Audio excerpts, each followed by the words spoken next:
A ver, es absorción, equipos 1, 2 y 6, ¿no? Ok. 1, 2 y 6, entonces vamos a pasar lista. Equipos 1, 2 y 6. A ver, equipo 6, Velázquez Rivas. Presente. Velázquez Rivas, ok. Velázquez Rivas. Gámez Díaz. Presente. Ah, ok, ya te vi. Gámez Cortés Santiago. Presente. Vanessa, ok. Y Lagos Hernández Daniela. Ok, ¿son todos los del equipo 6 o me faltó alguno? A Ya ver, somos dice todas. Daniela que ya está acá. Ok, sí, ya vi Daniela en el chat. Bueno, a ver, equipos, ¿qué dijimos? 1, 2 y 6, ¿ok? ¿Qué dijimos? 1, 2 y 6, ok. Equipo 6, equipo 4, equipo 3, equipo 2, a ver, Beltrán, Mayorga.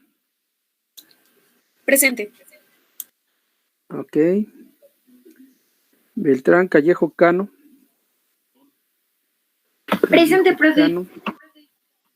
Ok. Santos Galindo, José Eduardo. Presente, profe. Ok. Ok, ya. Santos Galindo y Vázquez Quintero, Sergio. Presente, profe. Ok. Ya son todos, ¿verdad? De ese equipo. Sí, Y profesor, somos todos. Sí, ok, muy bien. Equipo 1, Hernández Sánchez. Ya la había visto por ahí. Ok. Hernández Sánchez, Reyes. Presente, Abril. profesor. Presente. Ok. Sí, ya te vi, gracias. Martínez Hernández, Mariana. Presente, profesor. Ok. Gracias. Y, no, me faltan dos. García Sánchez, Dania. Presente. Ok. Y por último, Salazar Hernández, Diana. Presente, profesor. Bueno, pues estamos todos, ok. Entonces, vamos a ver equipos. Estamos equipos 1, 2 y 6. Vamos a ver quién presenta las previas. Equipo 2. A ver, déjenme ver rápidamente. Bueno, sí, a ver, equipo 2, preséntenos sus previas.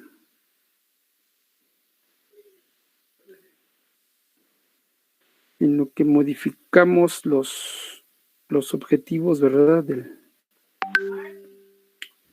De la práctica, porque ya no aplican, ¿verdad? Los que...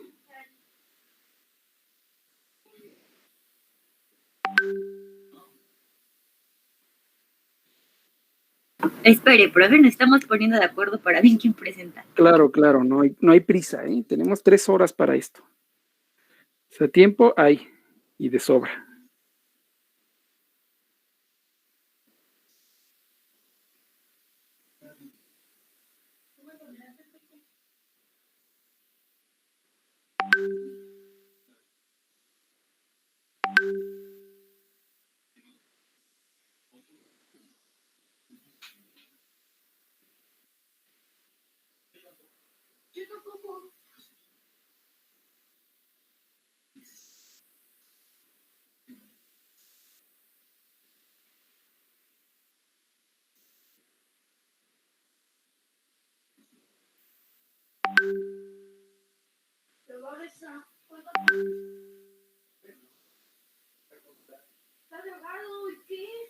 ¿Me dicen si ya pueden ver mi pantalla? Bueno, cuando la vean. A ver. Sí, ya. Ya.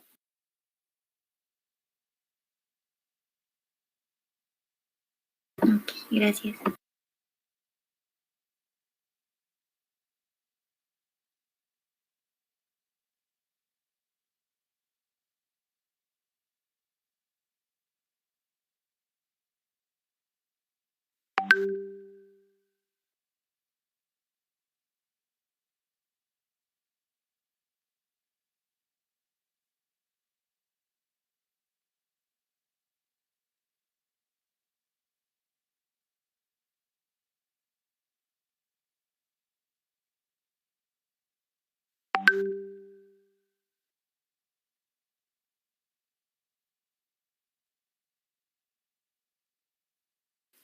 ¿Estás diciendo algo? Yo no te oigo.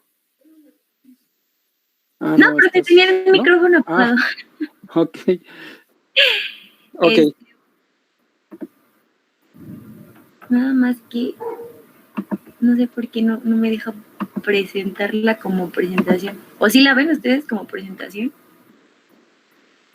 No, pues vemos No. la cinta de diapositivas al lado. Ay, ¿No es en View? Ahí donde dice View, ajá, ahí debe haber una que dice pantalla completa, ¿no? Ahí, ¿no? Es esa Fit to View, debería, pero ¿no? no sé por qué no. Bueno, no sé si otro de mis compañeros quiere intentarlo y si no, pues ya la presentamos así. Sí, es que ese es el PowerPoint, ¿no? Sí, pero a ver, Qué loco, sí. sí, no sé qué pasó. Ya también la dejé de presentar para ver si yo podía presentarla, pero no, tampoco. No me habilita la opción de presentar.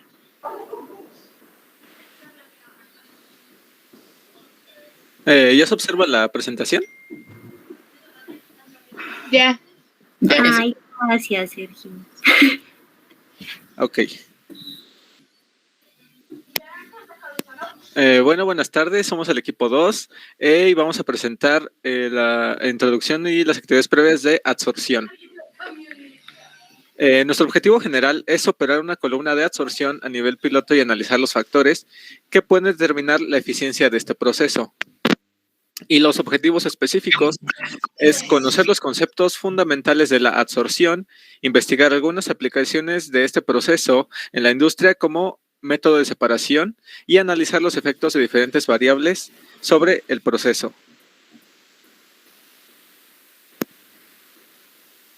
Bueno, para darles una breve introducción, vamos a definir o acordarnos del concepto de adsorción.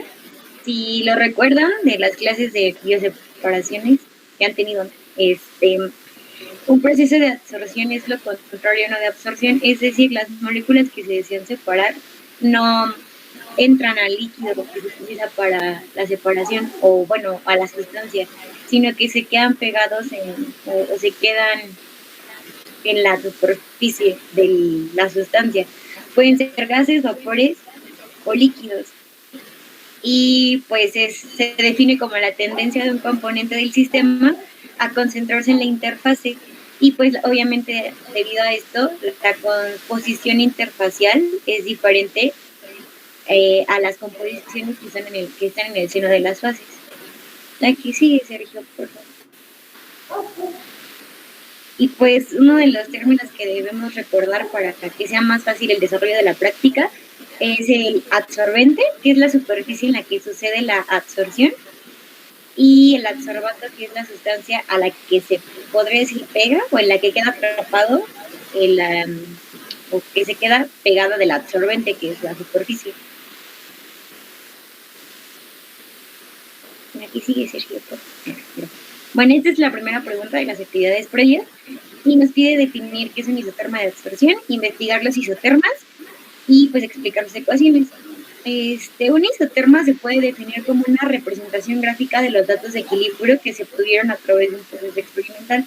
Es decir, que es la tendencia que siguen los datos experimentales de una adsorción, pero pues sin realizar el experimento, son los datos de equilibrio, donde van a estar las fases desequilibradas. Se utiliza principalmente para el diseño de equipos y para el diseño de procesos, el cálculo de eficiencias y pues el costo del proceso, que son parte del diseño de un proceso. Como están basados en datos de equilibrio, se puede estimar la pureza que se puede alcanzar durante el proceso de absorción, la cantidad de absorbente que se requiere y pues la sensibilidad del proceso respecto a la concentración del producto que se desea obtener. Los principales isotermas son el de Freundlich, el lineal, el de Langmuir y... Ay, es que no sé si estaba. Irreversible. Sí, gracias. Bueno, aquí está una gráfica donde se representan los más comunes, que son el de Freundlich, el de Langmuir y el lineal. Y pues el isoterma de Freundlich es una ecuación exponencial empírica, que es el que se ve hasta arriba. Ahí dice Freundlich. Donde la cantidad de soluto absorbida por cantidad de absorbente es igual a la constante, y pues las unidades de la constante dependen de n, donde si n es mayor a 1, el isoterma es desfavorable, y si n es menor a 1, el isoterma es favorable. N es la constante dimensional, y en el eje de las x, que es la variable y, es la concentración del soluto en la solución. Y obviamente pues este tipo de sistemas se linealizan para poder despejar alguno de los componentes que se requieran, o bueno, para conocer alguna de las variables que se requieran conocer. Luego están el isoterma lineal y el isoterma de Langmuir. Bueno, el isoterma lineal, como lo dice su nombre, se describe por medio de la ecuación de la recta que pasa por el origen, y pues es una ecuación muy sencilla, que es la cantidad de soluto absorbida por cantidad de absorbente, que es Q, igual a la constante que vemos igual en el isoterma de Freundlich por la concentración de soluto en la solución.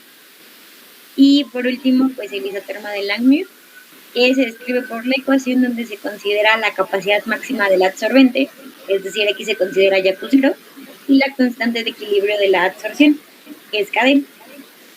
Entonces, pues nos queda esa ecuación, y como les decía, de los tres isotermas se puede hacer una linealización para poder encontrar el valor de una variable que no sea de interés a través de datos experimentales. Bueno, Ya, Dani, perdón. la pregunta 2, no, perdón. La pregunta 2 nos decía que explicáramos a qué se le denomina el tiempo de ruptura y cómo da una curva de ruptura. Un punto de ruptura al valor máximo en la concentración del absorbible que se puede permitir a la salida de la curva, y al tiempo empleado para alcanzar la concentración específica que sea el tiempo de ruptura. La siguiente. Y bueno, la curva que resulta de graficar la relación de concentraciones con el tiempo se conoce como curva de ruptura, y el tiempo de ruptura se adopta como el lapso que transcurre cuando la concentración de la llega de la concentración, y después de que se alcanza el punto de ruptura, la concentración se eleva hasta otro punto de concentración final, que es el final de la curva de avance elegida.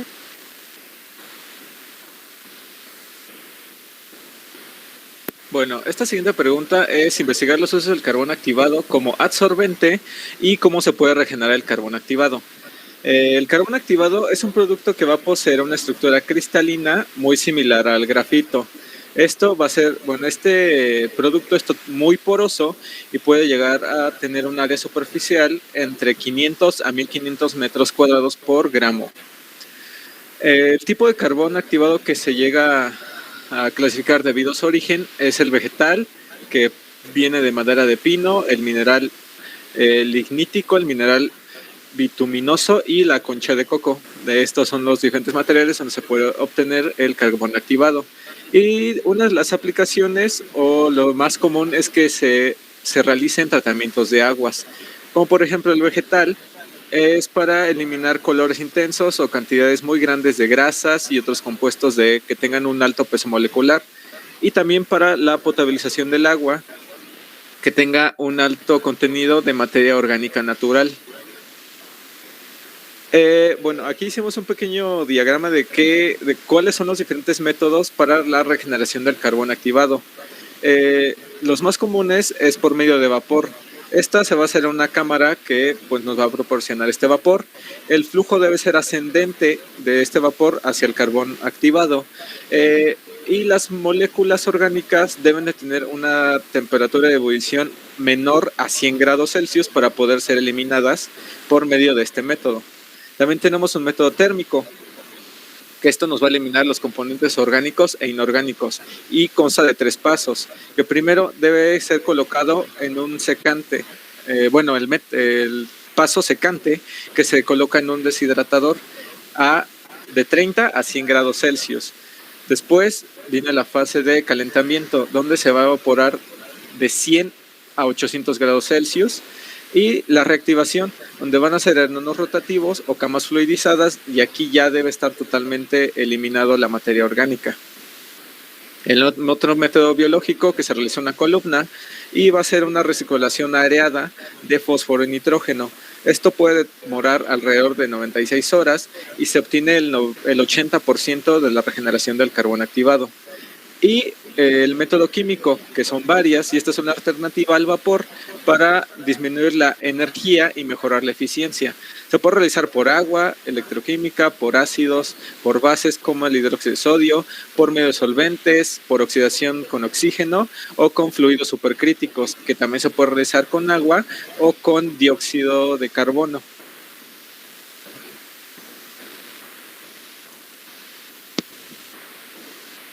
La pregunta 4 nos pide el concepto de equilibrio de absorción. El equilibrio de absorción se define como el número de moléculas que llega a la superficie cuando el número de moléculas que sale es igual.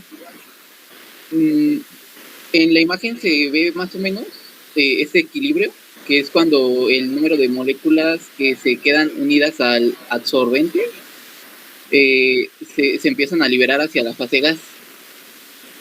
La siguiente, por favor. Bueno, una de las formas más habituales para representar este equilibrio es mediante la relación entre la cantidad absorbida y la presión o la concentración. En el caso de los vapores, pues es la presión, y para el caso de los líquidos es la concentración. Esto para una temperatura constante o determinada. La siguiente, por favor.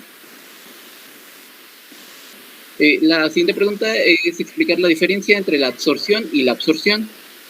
Bueno, la primera, que es la absorción, se refiere a la adherencia de moléculas a una superficie, mientras que la absorción se refiere a la transferencia, es decir, que se incorporan las moléculas en el interior de la otra sustancia. Y otra diferencia es que la absorción es un fenómeno superficial, mientras que la absorción es un fenómeno de incorporación. Y aquí en la imagen se puede ver, la absorción se mantienen las moléculas en la superficie del material, y en la absorción se incluyen dentro del material. La siguiente, por favor. Bueno, ya terminamos, es la bibliografía. Sería todo.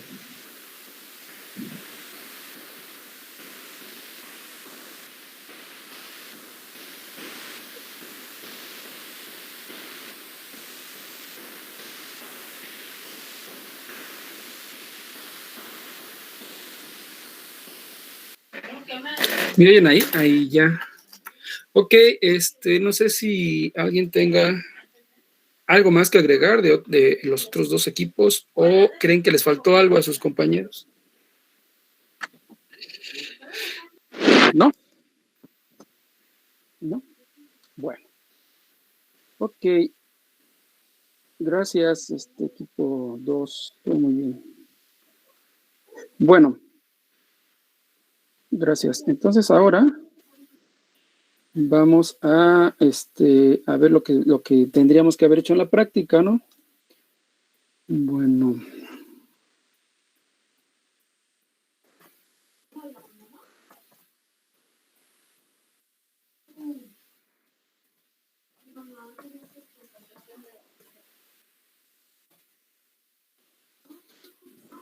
Quemado. A ver, espérenme tantito, huele a quemado, no se va a estar quemando mi computadora. Espérenme tantito.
Bueno, parece que todo está bien. Ok.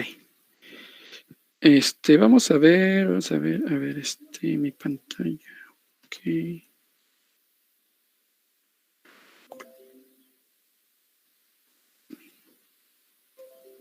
Ok, ahí ya ven mi pantalla, ¿verdad? Sí, profe. Sí, profe. Determinando la Vamos a ver este video. No tengo un video de lo que vamos a hacer, pero vamos a ver esto. soluto en disolución acuosa, determinando la isoterma de absorción de Freulich. A ver, lo voy a regresar. Esta práctica consiste en estudiar la absorción mediante carbón activo de un soluto en disolución acuosa, determinando la isoterma de absorción de Freulich, así como la capacidad de cooperación del carbón activo granular. Primero lo que vamos a hacer es determinar la isoterma de absorción. Para ello necesitamos disoluciones, un agitador y el carbón activo. También necesitaremos un espectrofotómetro para medir las absorbancias. Lo primero que tenemos que hacer es pesar el carbón activo para introducir en las disoluciones.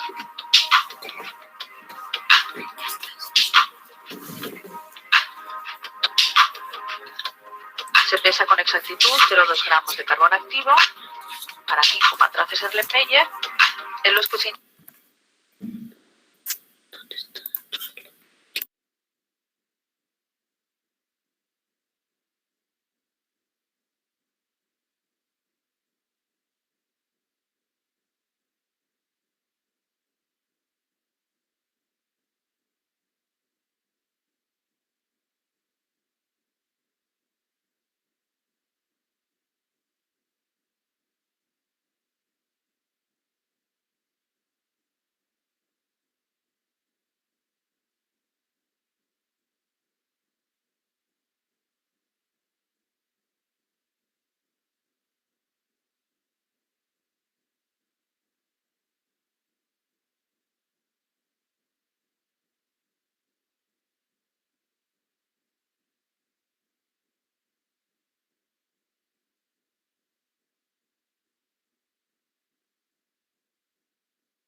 ¿Sí escuchan o solo soy yo?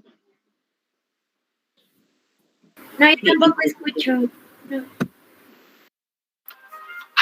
a partir de ahí ¿Ahí ya escuchan? preparar diluciones, Oh, profe. ¿Ahí ya? litro, un décimo, ¿Ahí sí? 20avo. Ok, entonces le regreso. Como vemos,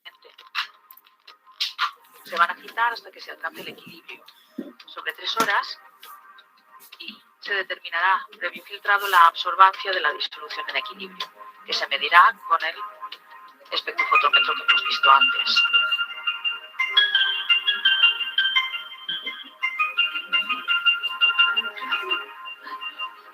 Aquí vemos cómo se preparan las disoluciones, es decir, el volumen de 100 mililitros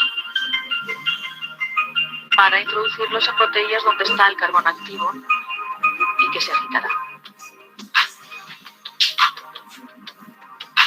Se va a partir de una disolución de 0,05 gramos litro de colorante. A partir de ahí se van a preparar diluciones de 1, medio, quinto, un décimo y un 20avo. Como vemos, se van a preparar 5 muestras, se trasvasan a los vasos y se ponen a agitar durante 3 horas.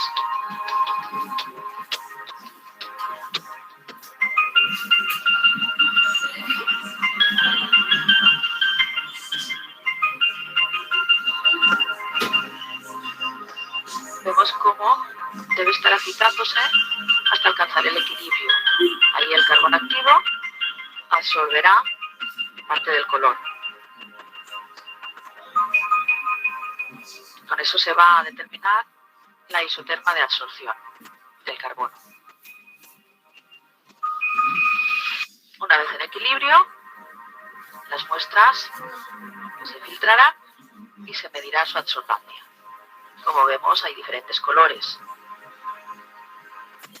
La filtración es simplemente con un embudo y un papel de filtro.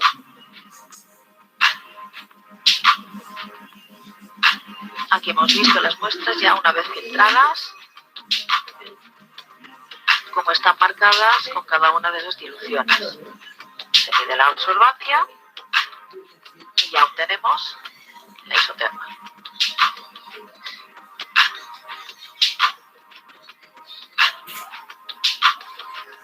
La isoterma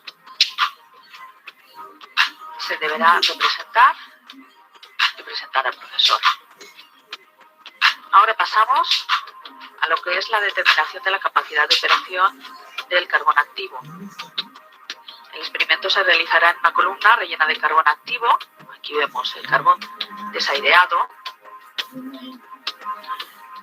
en la que se introducirá una disolución de colorante y se estudiará el efecto de la absorción mediante la medida de concentración del efluente en un espectrofotómetro.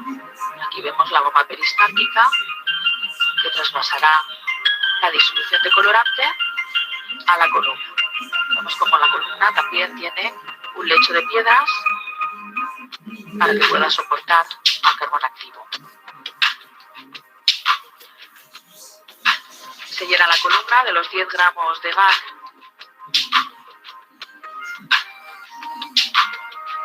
poquito a poco para que no coja mucho aire, ya que anteriormente se ha desaireado. Se ha mantenido en ebullición durante 2 horas, añadiendo agua cuando sea necesario para no perderla. Ahora debemos de ajustar la bomba, el caudal de la bomba, ya que la muestra de agua que va a ser tratada se hace circular hacia abajo a través de la columna de carbón con una velocidad, con un flujo aproximado de 15 mililitros minutos. Por lo tanto, hay que medir qué caudal es el que tiene, porque esto es importante, y ajustarlo lo más posible a este flujo.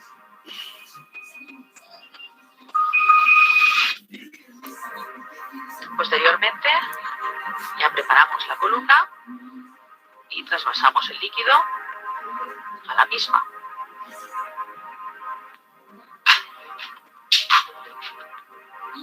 Cada minuto se recogerá una muestra de efluente de la columna y se analizará su composición. El tiempo de recogida de muestras se irá espaciando a medida que disminuye la diferencia de absorbancia entre las diferentes muestras. El volumen del efluente se irá recogiendo y las muestras se devolverán al recipiente con objeto de medir el volumen total del efluente. El estudio se continuará hasta que la concentración del efluente sea el 80% de la del influente o alcance la saturación. Con eso se construirá una tabla y se obtendrá cuál es la capacidad de absorción del carbón activo. Por tanto, los conceptos que hay que tener claros es que el carbón es un sólido que se utiliza para eliminar una sustancia soluble del agua mediante un mecanismo de absorción. El carbón activo se produce específicamente para alcanzar una superficie interna muy grande, que esta superficie interna hace que el carbón tenga una absorción ideal. Gracias a ello, el carbón activo se puede utilizar tanto en depuración de aguas subterráneas como de cloración del agua, para la depuración de aguas para piscinas, incluso para el refinamiento de las aguas residuales tratadas. Pero industrialmente, ¿cómo funcionan estas columnas de absorción? El agua es bombeada dentro de las columnas que contienen el carbón activado. El agua pasa constantemente a través de ellas y se colmatan, por lo que el carbón debe ser cambiado periódicamente. Debido a que es una unión física entre las moléculas y el carbón se puede regenerar. Y esta unión física va a depender de la concentración, de la naturaleza, de la temperatura y de la polaridad de las moléculas del agua residual. Así que con esta práctica se pretende entender mejor el proceso de absorción del carbón activo y estudiar dicho proceso en la eliminación de un colorante en el agua residual.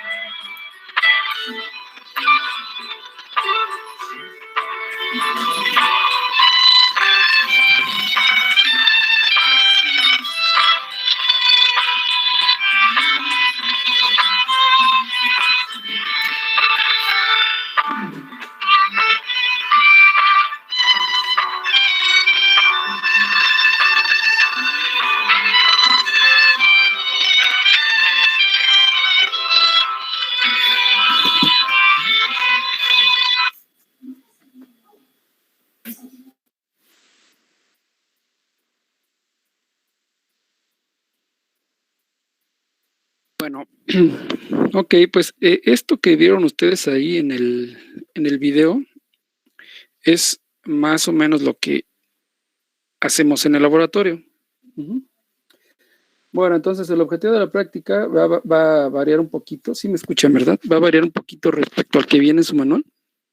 Entonces ahorita el general va a ser el alumno determinará los parámetros de operación de una columna de absorción a escala de laboratorio, a escala de laboratorio. Ujú. Los particulares, bueno, son los que ya mencionó su compañero. El alumno conocerá los conceptos fundamentales de la absorción, investigará algunas aplicaciones. Este último ¿será capaz de operar el equipo? Pues mejor no vamos a quitarlo porque pues no se puede. Y este último sí, analizará los efectos de diferentes variables sobre el proceso. Bueno, este es el equipo que tenemos en el laboratorio con el que vamos a hacer la práctica. Como ustedes vieron ahí en el video, las columnas de absorción, incluso las columnas industriales, pues son tubos, ¿verdad? Tubos verticales, cuya geometría va a variar dependiendo de la aplicación, pero sobre todo, lo más importante en la geometría es la caída de presión. Eso es lo más importante. Entonces, por ejemplo, ustedes vieron que en el video se hizo la práctica con una columna como la que está aquí, ¿no? O sea, más larga que ancha, ¿sí? Más o menos así como esta. Esta debe tener una relación de 1 a 10, algo así, ¿no? O sea, 10 veces la altura y por una vez el diámetro. Pero las que ustedes vieron al final del video son columnas industriales y tienen otra geometría, ¿no? A lo mejor pueden ser 6-1, 7-1, pero nunca son tan altas porque justamente por lo que les decía, ¿no? Porque el parámetro de diseño más importante es la caída de presión. Entonces, si nosotros, la caída de presión obviamente va a estar dada por la altura de la columna más que por el diámetro. Entonces, por eso ya a nivel industrial, pues no son tan largas como lo son en el laboratorio. ¿Sí?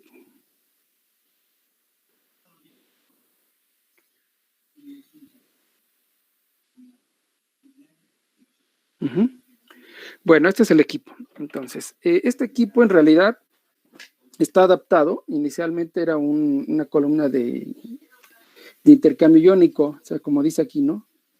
Acá arriba dice, ¿no? Aparato de intercambio iónico. Pues en realidad tenía la columna catiónica y la columna aniónica, ¿no? Pero pues la verdad es que no sé por qué pues dejó de usarse para esa práctica, ¿no? Entonces ahora pues la utilizamos para la de absorción. Bueno, ¿en qué consiste? Pues en lo que es la columna, que es este tubo, ¿sí? Ahorita les doy las dimensiones. Este tubo es una columna vertical.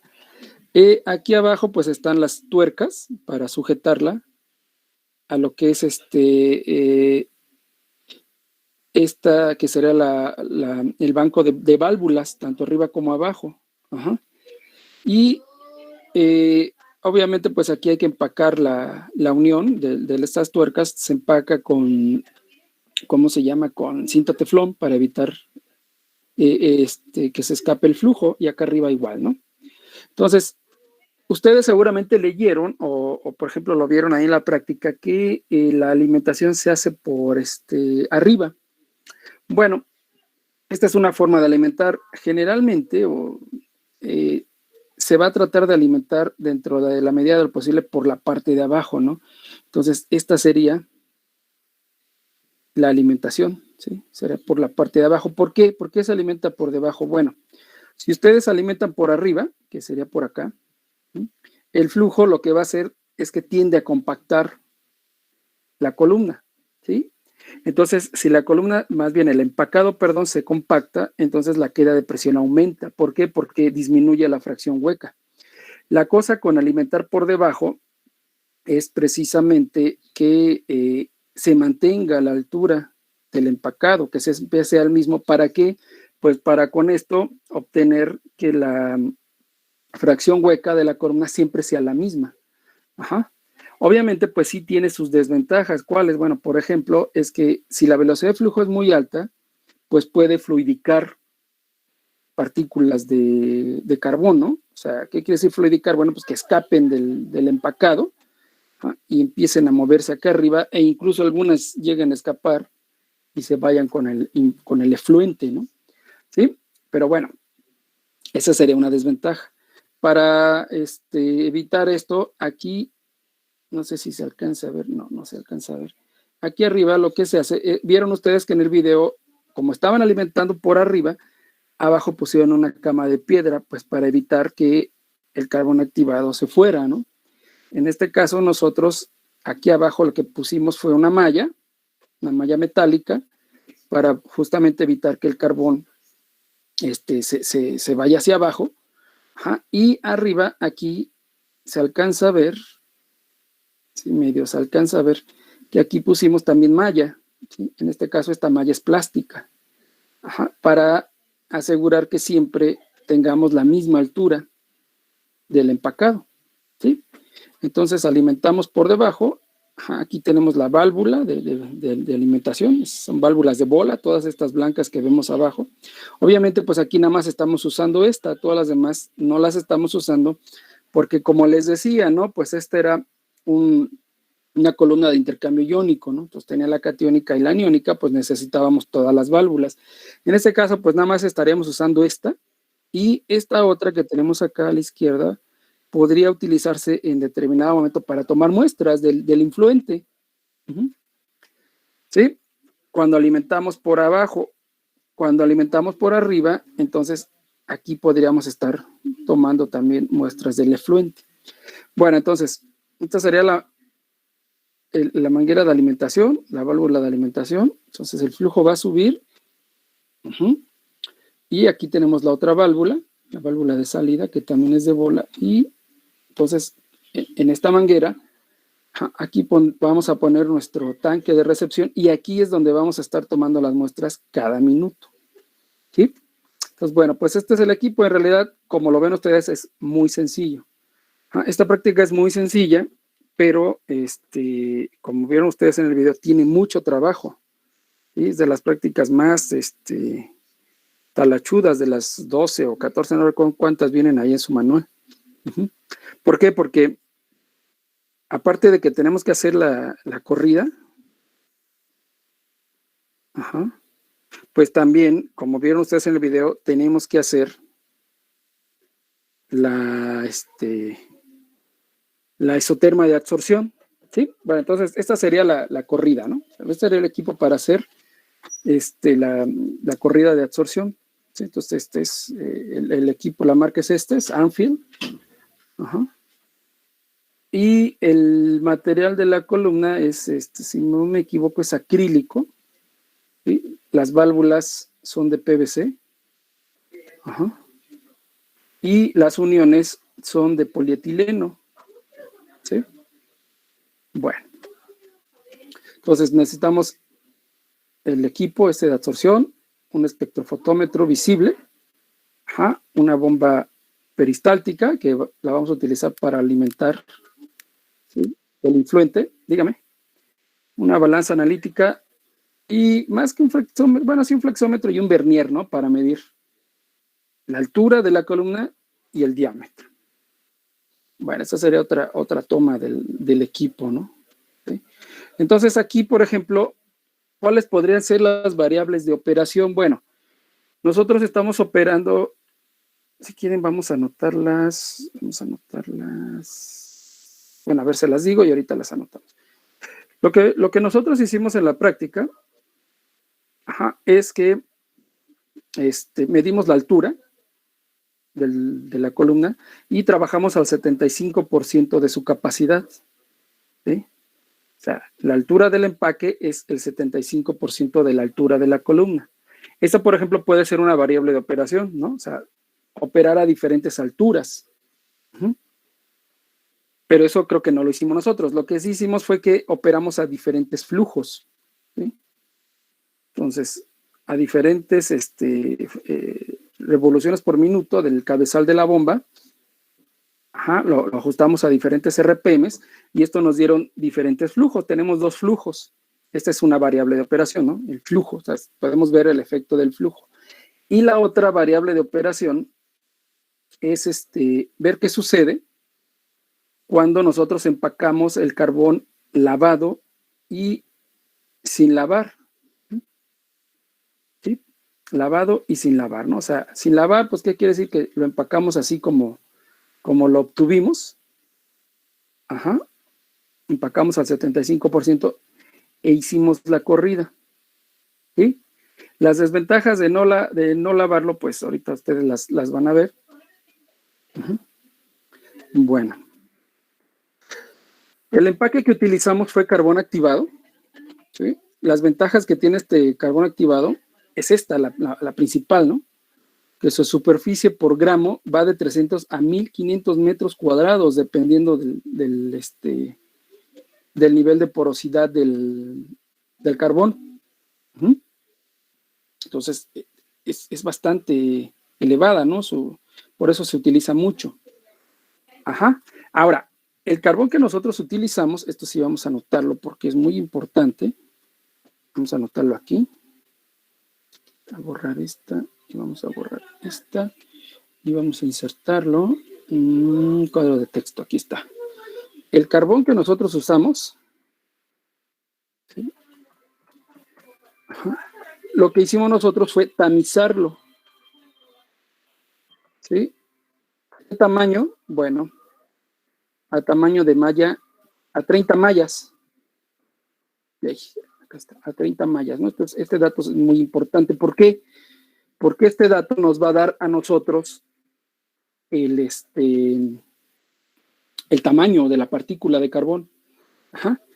El límite para trabajar con carbón activado está entre 30 y, si mal no recuerdo, 20 mallas, o sea, más pequeños no se usan. O sea, ¿qué quiere decir?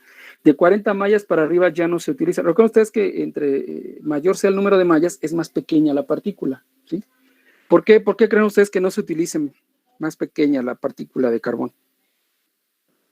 ¿Cuál creen ustedes que sería? Porque pues no va a servir como para retenerlo, ¿no? Se iría con todo el flujo. No va por ahí. Gracias, pero no.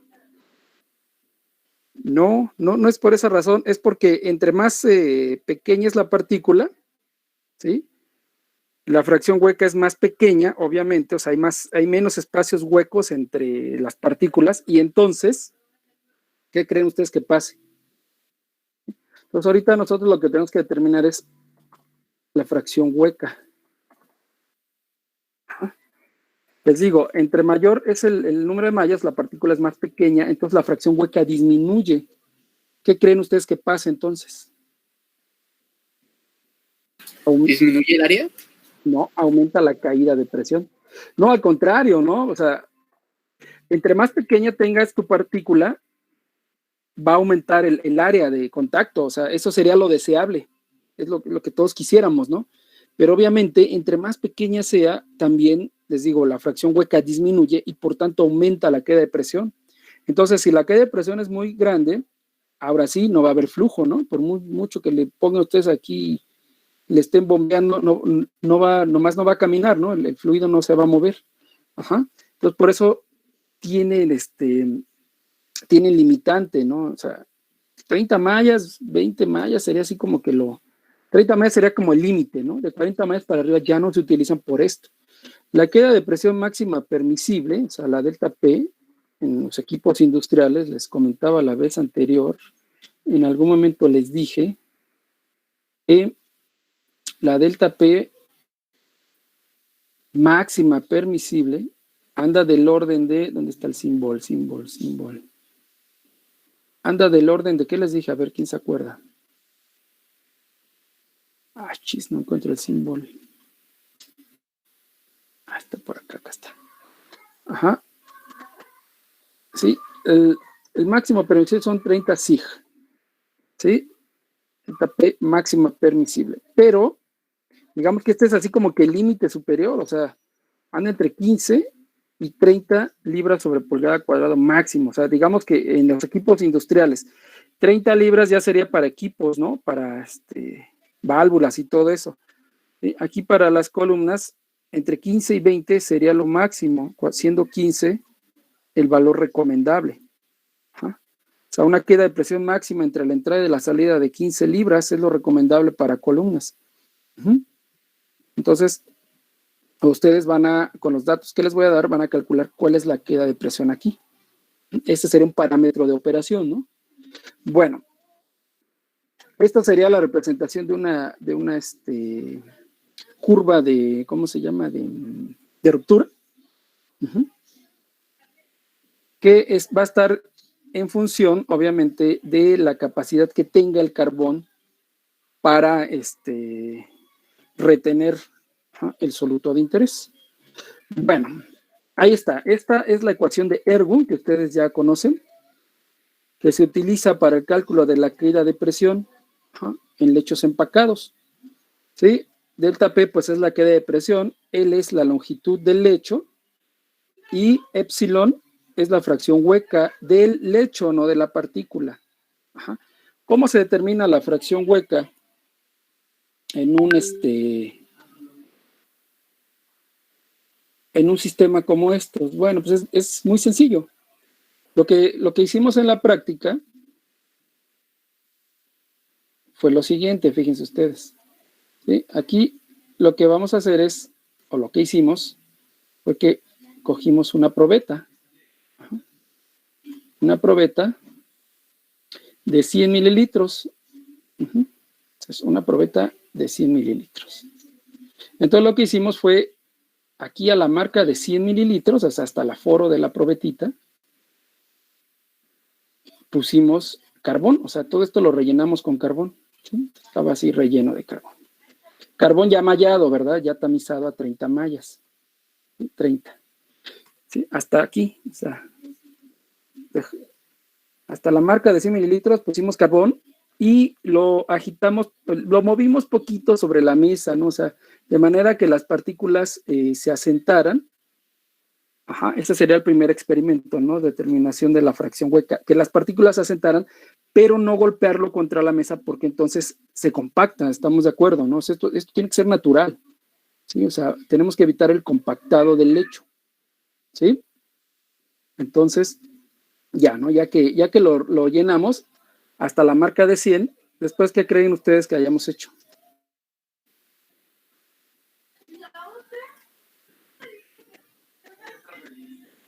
¿Qué creen que hayamos hecho? Bueno, pues cogimos otra probeta, ahora de 100 mililitros igual, pero en este caso, aquí yo puse agua. Aquí pusimos agua, 100 mililitros de agua. ¿Y qué hicimos? Bueno, pues esta la vertimos aquí. O sea, agarré la probeta de agua, ¿sí? Y la vertí en donde tenía yo mi empacado. ¿Hasta qué? ¿Hasta dónde? Bueno, pues hasta que el agua llegó a la marca de 100 mililitros. Y entonces veo cuánto me quedó de agua aquí. Ahí. Veo cuánto me quedó de agua.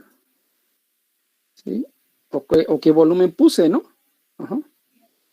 Entonces, yo me di cuenta que aquí me quedaron, aquí al final, después de, me quedaron, es que estoy acá, me quedaron 70 mililitros. ¿Qué quiere decir eso? Que puse 30 mililitros de agua. Entonces, ¿cuál es la fracción hueca?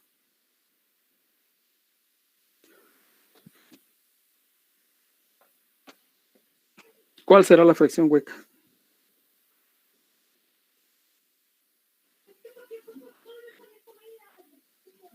Esos 30 mililitros, ¿no? Así es, ¿no? La fracción hueca son 30 entre 100, ¿no? 30 mililitros, o sea, el volumen de agua que puse, ¿sí? O sea, son 30 mililitros entre 100. Entonces, la fracción hueca, pues, es 0.3, ¿no? ¿Sí? Entonces, el carbón activado, ¿sí? A 30 mallas, tamizado a 30 mallas, su fracción hueca es 0.3.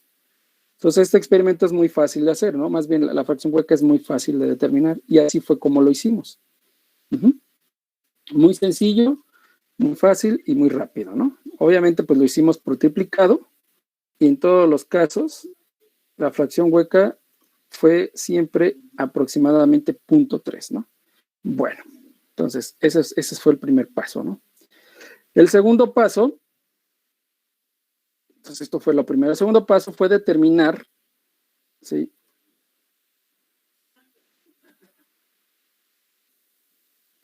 ¿Cómo se llama? La isoterma. Sí, tal y como venía ahí en el video. ¿Sí? Ahora, para la isoterma, nosotros no procedimos de esta forma. Estos serían los datos. ¿Qué hicimos? Bueno, cogimos 6 tubitos. Ajá. Y en cada uno de ellos pusimos 1 gramo de carbón activado, lavado, obvio. Lavado y, o sea, ¿con qué lo lavamos? Bueno, con agua desionizada. ¿Cómo se lava el carbón activado? Es muy sencillo. Agarramos nosotros agua desionizada y lo hacemos pasar a través de un lecho de... Podemos, por ejemplo, empacar la columna que vimos aquí, de esta columna, ¿no? ¿Sí? La empacamos y le hacemos pasar agua. Bueno, como yo trabajo por abajo, por acá, ¿no? Le hacemos pasar agua desionizada. ¿Sí? Al principio, pues obvio, esto va a salir negro, ¿no? ¿Sí? Ajá. Y le hacemos pasar agua desionizada hasta que veamos que el agua aquí a la salida es totalmente clara, o para cerciorarnos le medimos la absorbancia. La absorbancia tiene que ser 0 aquí a la salida. Cuando la absorbancia aquí es 0, pues el carbón ya está limpio, ¿no? Entonces, así lo hacemos, ¿no? Pasamos agua, ¿sí? Desionizada a un flujo elevado. Ajá, le estamos pasando, y nosotros estamos viendo aquí a la salida. No vamos a estar tomando muestras para no estar ensuciando las celdas, ¿no? Del espectro, ¿no? Aquí pues, nada más estamos visualmente, y cuando vemos que ya la vemos clara, entonces hoy sí, tomo una muestra con mi celda, la llevo al espectro, y cuando la absorbancia sea 0, entonces ya tengo el carbón limpio, ¿no? Bueno, entonces, ¿dónde estaba acá? Entonces la isoterma la hicimos así. Tomamos 6 tubitos de ensayo, o 6 matracitos, o 6 vasitos, y en cada uno de ellos pusimos, si fueron vasitos de precipitados, de 50 mililitros, pusimos 1 gramo de carbón, más o menos 0.01, etcétera, ¿no? O sea, bien pesadito, ¿se fijan? Muy bien pesadito, lo hicieron estos chavos que nos ayudaron a hacer el isoterma. Y entonces, pusimos 10 mililitros, diferentes volúmenes, ¿sí? De una solución a una concentración de 0.006 gramos por mililitro. ¿De qué? Bueno, el soluto que nosotros empleamos es el rojo 5. El rojo 5, ¿sí? Que es un colorante grado alimenticio. Ajá. Y ese fue el que utilizamos. Hicimos muchas pruebas, ¿sí? Hasta que encontramos una concentración que era detectable por el espectro. Ajá.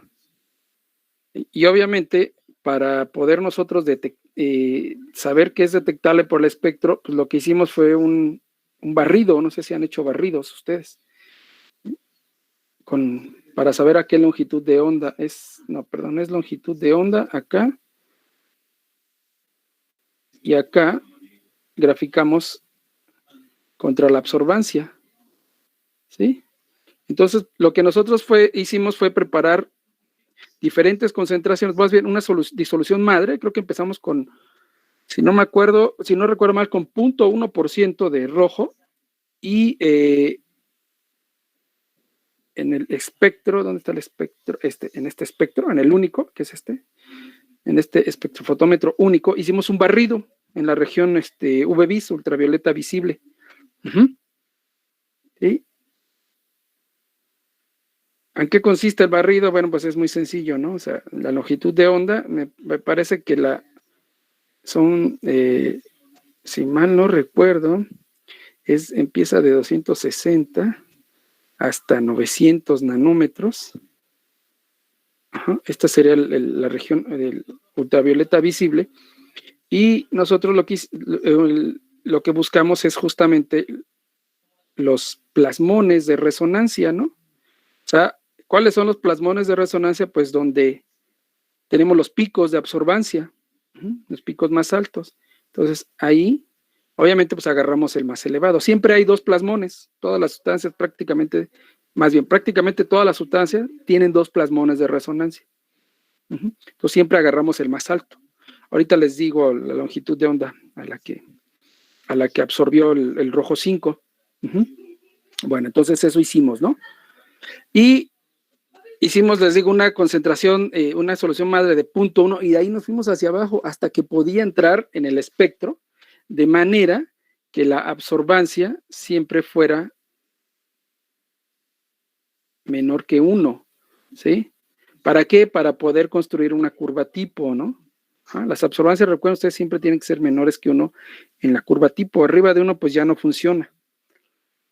Bueno, entonces encontramos que esa concentración era 0.006 gramos por mililitro. Y la absorbancia era esta, 0.303. Entonces en el primer tubito pusimos 10 mililitros de la solución a esta concentración. Y luego queríamos a esta concentración, entonces determinamos que había que diluirlo con 1.7 mililitros de agua. ¿Sí? Por la ecuación de concentración 1, volumen 1 es igual a concentración 2, volumen 2. Porque nosotros queríamos estas concentraciones, ¿no? 0.006, 0.005, así que fuera de 1 en 1. Y entonces agitamos, ¿no? Pusimos en contacto, ¿sí? El carbón, el gramo de carbón con la ¿cómo se llama esta cosa? Con el rojo, ¿no? A estas concentraciones. Lo agitamos bien, bien agitadito y como dijo ahí en el video, le dimos reposo, ¿sí? Le dimos 3 horas de reposo y entonces determinamos la concentración final, ¿sí? Perdón, esta concentración que está aquí es la final, la concentración, la absorbancia final. Ajá. Y con esto determinamos la isoterma, ¿no? ¿Cómo sacarían ustedes la isoterma con estos datos?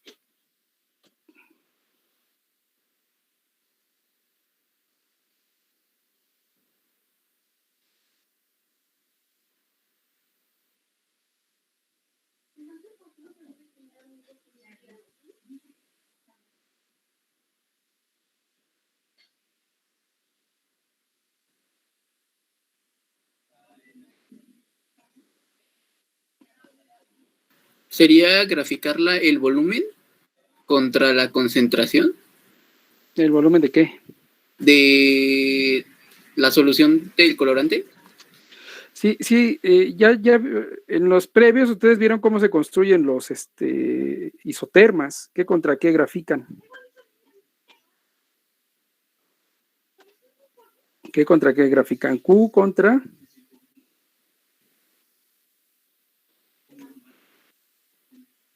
¿No? ¿No se acuerdan? Me lo acaban de mostrar. La concentración. Así es, ¿no? ¿Y qué es Q? Q es la concentración en el sólido, ¿no? Entonces, ¿qué hacen? Pues es muy sencillo, ¿no? Ustedes tienen esta concentración que es la inicial. Y después obviamente, pues esta va a ser la concentración de la disolución madre, ¿no? Entonces, ¿qué es lo que van a hacer después? Bueno, con las concentraciones finales, las absorbancias finales, ustedes van a saber, y obviamente, previo a esto, ustedes construyeron una curva tipo, y aquí están los datos para la curva tipo. Entonces, otra vez partimos de la concentración 0.006 porque vimos que era la que leía. Vean cómo la absorbancia apenas es poquito más de 1.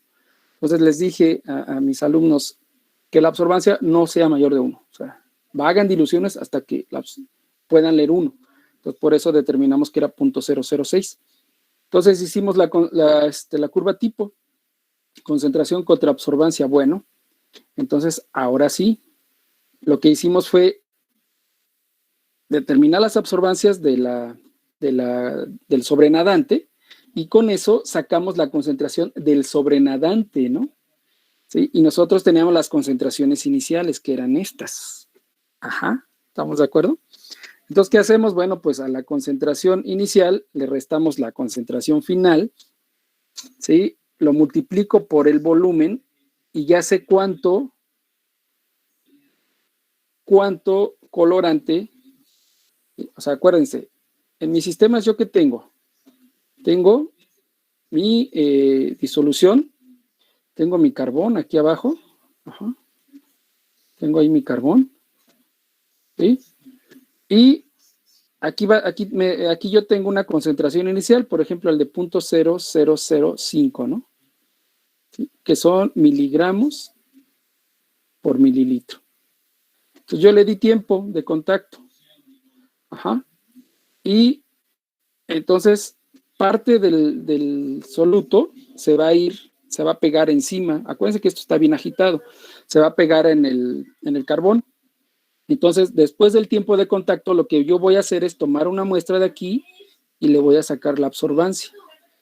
Ajá. Y según esto, estas serían las absorbancias finales. Ajá. Todas estas. Acuérdense que la inicial de 0.006 es esta, 1.04. Entonces lo que voy a hacer es leer la absorbancia del sobrenadante, ¿verdad? Y con eso yo voy a saber la concentración del sobrenadante.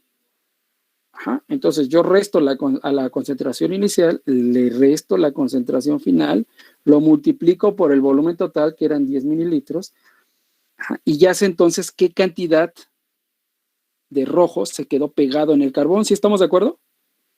¿Sí? Y lo divido entre 1 porque tengo 1 gramo de carbón, ¿no? Por eso pusimos 1 gramo siempre. Y ya. Y con estos datos, entonces ahora sí, ya puedo construir mi isoterma, ¿no? Que es el que me acaba de decir su compañera, que es Q. Q que son los gramos o miligramos, como ustedes quieran, miligramos de colorante por gramo de ¿qué? De carbón. Sí, o sea, Q es la concentración en equilibrio en el sólido. ¿Contra qué acá? Contra la concentración. ¿Q contra qué concentración? ¿Cómo le ponen la concentración? Q contra C, no sé. Ajá. Y entonces ustedes ya van a ver, ¿no? ¿Qué tipo de isoterma, si es lineal, si es favorable, si es desfavorable, etcétera, ¿no? ¿Sí? Entonces, Q contra C y ya. Entonces, ese es el segundo experimento. Por eso les digo que la práctica está la chudona, ¿no? No sé si tengan dudas respecto al isoterma. O sea, en esencia está fácil de ejecutar. ¿Sí? Y entonces esos serían los datos. Estos ahorita se los pego en el Classroom. Serían los datos para el isoterma. Estos. ¿Ok? Y entonces ahora sí.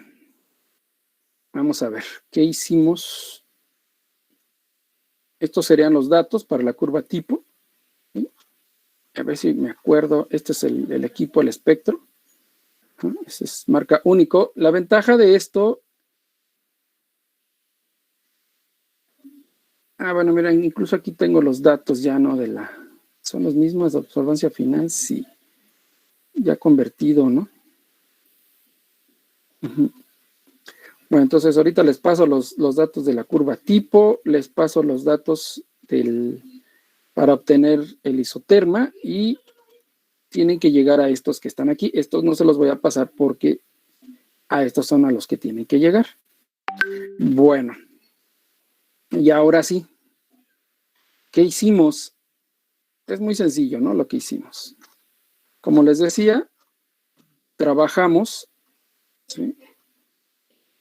Trabajamos a diferentes, aquí están los datos del equipo, serían estos, también la fracción hueca está mal, ahí dice que es 0.7, no, es 0.6, 0.3, la que les dije, entonces estos datos no se los doy. Pero bueno, sí, las dimensiones de la columna son estos que están aquí. Estos que están aquí, ¿no? Hoy no se ve. No, mejor así. Sí son estos que están aquí.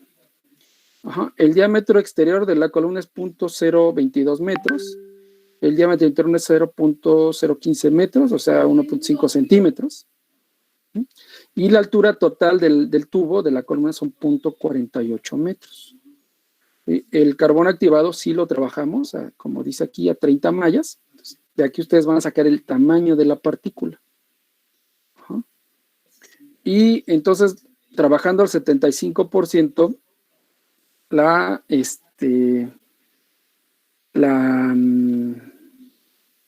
¿cómo se llama? La altura del empaque serían 0.36 metros, ¿no? Entonces, esto nos va a dar a nosotros el total del carbón que se utilizó.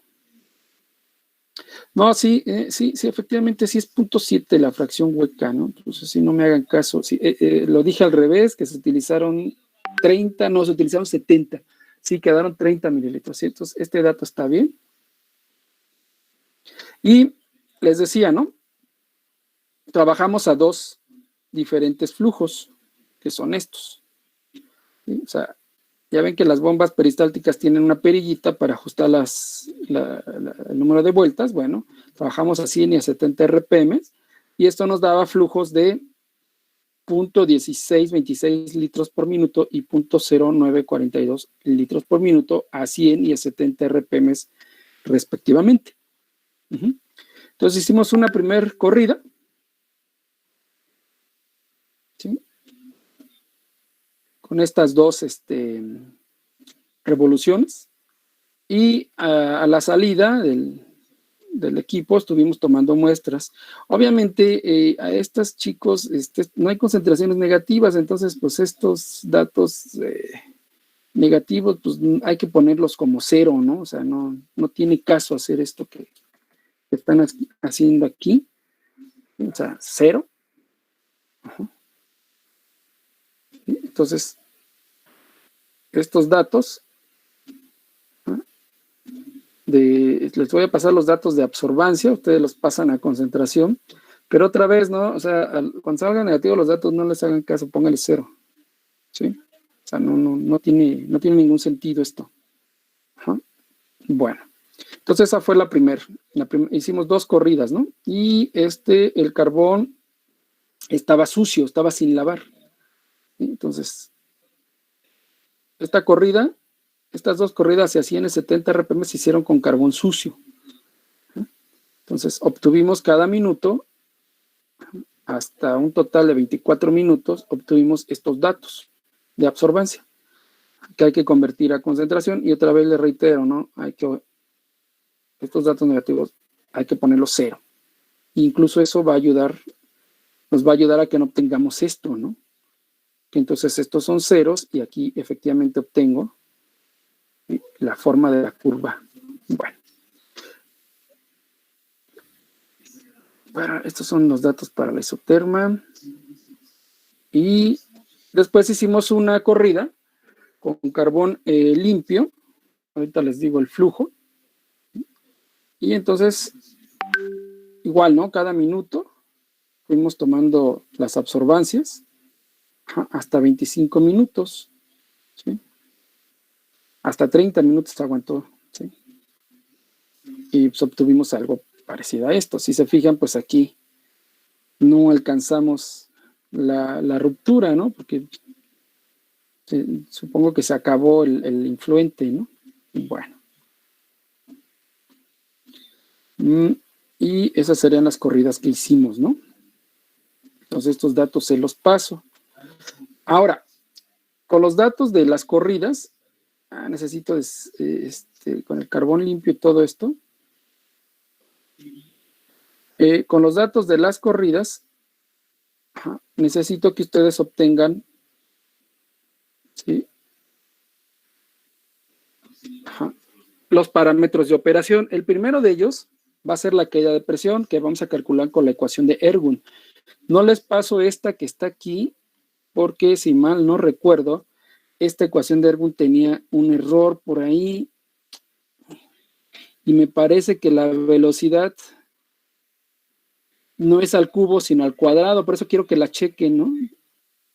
Creo que esta tiene un errorcillo. La fracción hueca aquí sí es al cubo. Creo que aquí, ¿no? Está el error, que la velocidad lineal de flujo es al cuadrado y aquí dice que es cúbica. ¿Sí?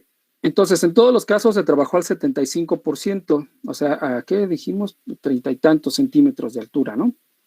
Entonces, nada más había que checar aquí para calcular la equidad de presión. Bueno, y la fracción hueca, pues ya vimos que es 0.7. Yo me equivoqué, les reitero, yo me equivoqué con eso. Y entonces, ahora, con los datos que les voy a pasar, que les voy a subir al Classroom, van ustedes a sacar, ¿sí?, qué tipo de isoterma es, qué tipo de isoterma fue, y van a sacar los parámetros de la isoterma, ¿no? O sea, Q0, etcétera. Dependiendo de la isoterma van a sacar sus parámetros. Ahora, fíjense ustedes. Las curvas de ruptura generalmente, ¿sí?, van a tener la forma que nos expusieron sus compañeros del equipo 2. O sea, ¿sí?, podemos graficar aquí concentración de salida, por ejemplo. O generalmente es C entre C0. ¿Sí? C0, no, es C0 sobre C, ¿no? C0 sobre C, sí, ¿no? Algo así. A ver, déjenme recordarlo. C sobre C0, ¿no? C0 es la concentración del influente y C es la concentración de salida. Entonces lo que vamos a obtener es, ustedes ya lo vieron, es algo así. Entonces vamos a ver que inicialmente pues la concentración de salida es prácticamente 0 y va a llegar un punto de quiebre, un punto en el que empieza a subir. Más o menos a la mitad de la subida es lo que se llama como tiempo de ruptura. Esto puede ser contratiempo. Tiempo de ruptura, ¿sí? Y el tiempo de saturación sería cuando se empieza a quebrar de nuevo y se vuelve asintótica, ¿verdad? O sea, cuando la concentración de salida es exactamente igual a la concentración de entrada, ¿no? O sea, cuando esto vale 1. Obviamente, pues esta gráfica va a ir de 0 a 1 por esta relación. Ok. Ahora, de aquí, por debajo de esta concentración, de la del tiempo de ruptura, se va a establecer lo que se llama la concentración máxima permisible, ¿no? Que sería esta. Que siempre va a estar por debajo de la concentración de ruptura. ¿Sí? ¿Sí? Siempre va a estar por debajo. Así es como se trabaja, ¿no? Para eso se determinan estas curvas, para decir, mira, el tiempo de ruptura son 100 horas, bueno, pues entonces vamos a trabajar menos de 100 horas, ¿no? Para 80 horas, por ejemplo, ¿cuál sería la concentración máxima? Y entonces, cuando se alcanza esta, cambiar el empaque o regenerarlo, ¿no? ¿Sí? A nivel industrial generalmente hay dos columnas, ¿no? Una al lado de la otra. Entonces, cuando se satura la columna número 1, lo que se hace es que se desvía el flujo. Aquí hay, obvio, pues hay una válvula. Se desvía el flujo. Aquí hay una válvula. Aquí hay otra. Se desvía el flujo para acá. Para que entonces empezar a operar con la columna número 2 en lo que se mete el agente de regeneración a la columna 1. Siempre hay 2. ¿Sí? Ustedes lo vieron ahí en el video, ¿no? En las columnas industriales siempre hay 2, una al lado de la otra. Entonces, cuando se alcanza esta concentración máxima permisible, entonces se cierra esta válvula, se abre esta válvula, entonces el flujo se desvía para acá, en lo que se regenera esta, ¿no? Bueno, ahora, si, otra vez, regresando acá. Si la forma de operación, más bien si la isoterma es del tipo lineal, Y podemos nosotros, la curva que les acabo de demostrar, la podemos nosotros ajustar a esta ecuación que tengo aquí, ¿sí? Esta ecuación es posible utilizarlo bajo 3 condiciones muy específicas. La primera de ellas, como les decía, que la isoterma sea lineal. Número 2, que las concentraciones sean muy pequeñas. Y en el caso que nosotros estamos ocupando, lo es, ¿no? 0.006 miligramos por mililitro, pues es una concentración muy baja. Y la tercera es que el equilibrio se alcance muy rápido. Entonces, si se cumplen esas 3, podemos nosotros utilizar esta ecuación de la curva de ruptura, en donde los parámetros son estos, ¿no? C es la concentración en el efluente, o sea, la salida. C0 es la concentración de entrada, para este caso sería 0.006. K1 sería la constante cinética de velocidad, este es un parámetro del sistema. Q0 sería la concentración máxima del soluto en la fase sólida, ¿sí? Que es otro parámetro del sistema. M será la masa del absorbente, en este caso, para todos los casos, los 3 casos que les presenté, esa cantidad fue de 40 gramos. O sea, al 75% le cabían exactamente 40 gramos de carbón a la columna. Y B es el volumen total alimentado, o sea, el flujo por el tiempo, ¿no? Y Q, pues es el flujo volumétrico, y el flujo volumétrico se los di, ¿no? Déjenme ver. Para el carbón lavado, a ver, para el carbón sin lavar, estos son los flujos, sí, ya se los di.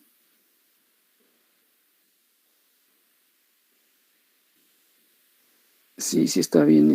Para el carbón lavado, no me acuerdo del flujo, ahorita se los paso. Tengo estos 2, pero no me acuerdo. Ahorita se los digo, ¿no? Que lo encuentre.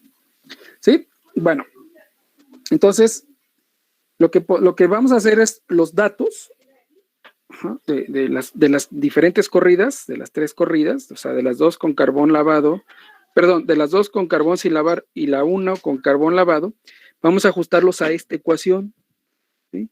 Esta ecuación es una ecuación de escalamiento. Si nosotros obtenemos los parámetros K1 y Q0, con minúscula 0, nosotros podemos para diferentes tamaños de columnas predecir su comportamiento. Entonces, por ejemplo, yo digo, bueno, ¿qué pasa ahora si tengo una columna en donde en lugar de 40 gramos tengo 1 tonelada de carbón? ¿Sí? ¿Cuál va a ser el volumen que voy a poder tratar? ¿Sí? De eso se trata. Esta es una ecuación de escalamiento. Entonces, lo que vamos a hacer es obtener para las 3 corridas K1 y Q0, ¿no? Se supone que estas son constantes del sistema. ¿Sí? Son constantes del sistema. O sea, ¿el sistema a qué se refiere? Bueno, pues a la cantidad, al carbón, perdón, en específico, y a la velocidad de flujo, ¿no? Por ejemplo. ¿Sí? Yo esperaría que K1 y Q0 para el carbón sin lavar fuera aproximadamente la misma, si no es que igual, ¿no? Porque el sistema es el mismo, ¿no? ¿Qué estoy cambiando? Pues nada más el flujo. Pero el carbón es el mismo, lo estoy usando sin lavar, etcétera, ¿no? Y obviamente, pues para el carbón lavado, K1 y Q0, pues sí van a cambiar, ahí sí van a ser diferentes. Bueno, ¿dudas hasta aquí? ¿No?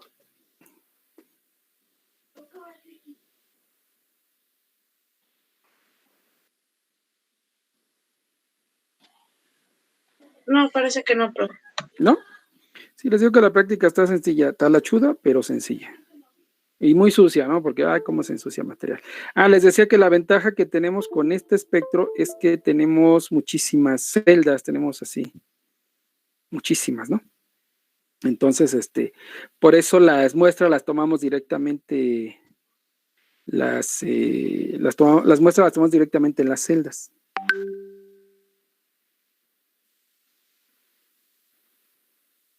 ¿sí? Bueno, algo que se me esté escapando. Pues no, creo que no.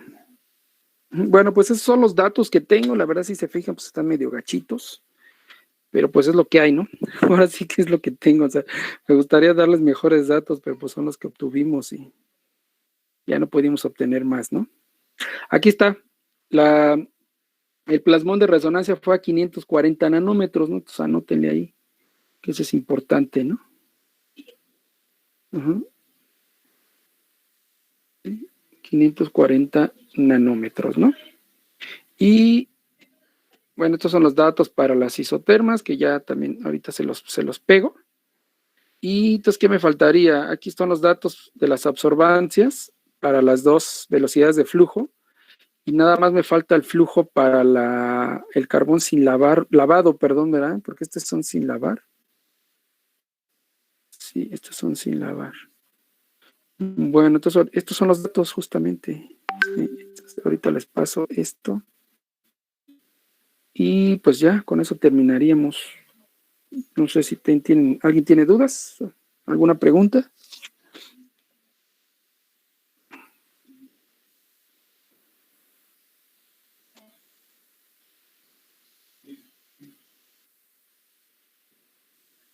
No, al parecer no. Bueno, pues ok, entonces con esto terminaríamos. Ahorita les pego los datos, nomás los organizo. Y bueno, es que en esta hoja de cálculo ya los tengo todos. Además les voy a pasar los datos de la otra curva tipo, porque ya les había hablado de la otra, ¿no? Entonces vamos a trabajar con la otra curva tipo. ¿Sí? Bueno, pues, ¿qué más? Y necesito pasarles, ahorita les pongo el flujo de la corrida con carbón lavado, ¿no? Bueno, pues eso sería todo. Nos vemos el jueves, ¿no? Ahorita les pego los datos para que los chequen y hagan los cálculos para el jueves. Y ya el jueves vemos la discusión. Bueno, pues entonces nos vemos. Con eso terminamos. Gracias, profe. Sí, profe. No hay de qué. Nos vemos. Profe, hasta luego. Hasta luego. Gracias, profe, nos vemos.